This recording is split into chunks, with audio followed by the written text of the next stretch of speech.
Hello, my name is Mark Walsh. I help coaches and trainers work with the body. This is a short video on touch. So touch is incredibly important. It's a key part of being human. It's a very natural and healthy thing. In fact, children that don't have enough touch, they actually grow up having many serious problems. It's something we all need, and in some ways the modern world is quite touch deprived. Certainly in a lot of the big businesses I work with, it's taboo, and people are scared of getting sued. Therefore, a lot of life coaches, business coaches, trainers don't use it at all.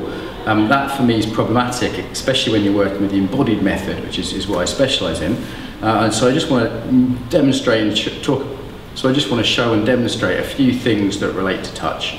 So for the next part, I'm going to call in Sindre, who's a colleague and a friend and a student of mine. So Sindre, hi. How are you? Incredibly good-looking model from Norway. So the first thing with any kind of touch in an exercise is to ask permission. Don't assume it just because you're in that position of authority. So for example, if I did an exercise, a centering exercise to stay calm under pressure, we might use a shoulder grab, and I'd ask, so Sindre, is it okay if I touch you on the shoulder? Sure. Great. I'm also listening to his body to make sure that it's a real yes and not the words saying yes but the body saying no.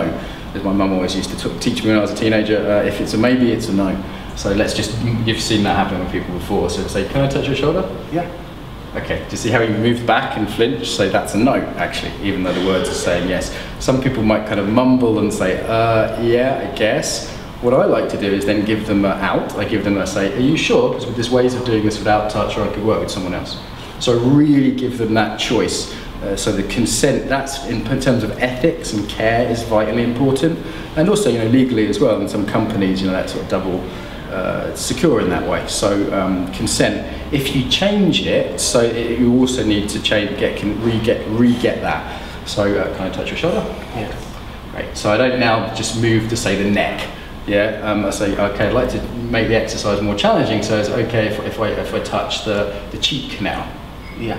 And for some people that might not be okay. Yeah. So I need to double check and keep giving him those outs, if need be, and checking in. Another check-in I might say is, who's in charge here? I am. Okay, great. So make sure he knows if there's something he doesn't want, he doesn't have to do it. Yeah. Vitally important.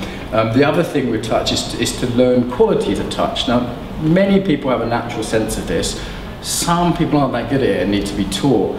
So can I get your permission to try appropriate, sleazy and aggressive touch? The last two I wouldn't normally do. Yes.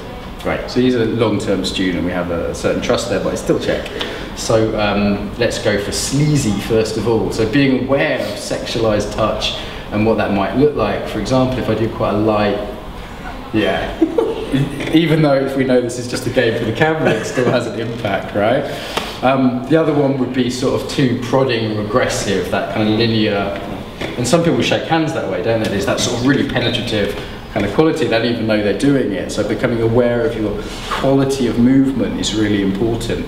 And then, there's touch where I make very gentle contact and a little deeper contact. So the depth of contact in that is important too. In some ways, these are quite subtle things to explain, quite hard to explain, but if you play with them with someone that that's okay with, to explore them, and to feel the difference, because I have had students that don't know through trauma or through a cultural influence, don't know that a certain touch will be perceived as sexual or aggressive or very cold, and I can touch without touching. So I'm kind of keeping my awareness back. Yeah. Do you feel that? Yeah. So, it's like sort of touch without touch. Yeah. And I know you can be a bit nervous about that. A lot of my students starting out because of the culture we've inherited from the corporate world and also from therapy. But learning to use appropriate touch, because it is just part of life, it's part of being human, and it can be really powerful in coaching.